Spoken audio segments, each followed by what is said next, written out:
Magandang araw, ako si Thea Mary Perehilme Arcera ng Grade 5 Achiever. Ngayong araw, ako po ay gagawa ng itlog na maalat gawa sa itlog ng manok. Ito po ang mga kailangan nating sangkap sa paggawa ng itlog na maalat.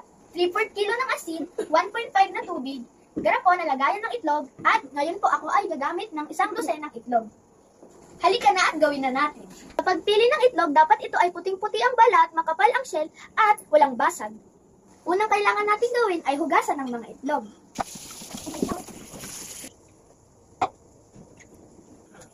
Hugasan natin ito ng 2 o higit pang beses.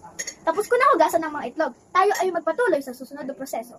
Maglagay tayo ng tubig sa kaldero, buksan ang kalan, at pakuluan ito. Kapag kumukulo na ang tubig, maaari na nating ilagay ang asin. Haluin ito at pakuluan upang matunaw ang asin. Kapag kumukulo na, maaari na natin itong patayin at palamigin. Kapag malamig na ang salt and water solution, maaari na natin ilagay ang mga itlog.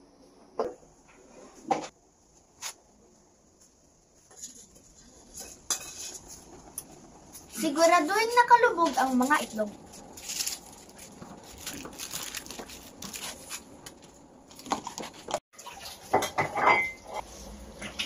Marami pong salamat!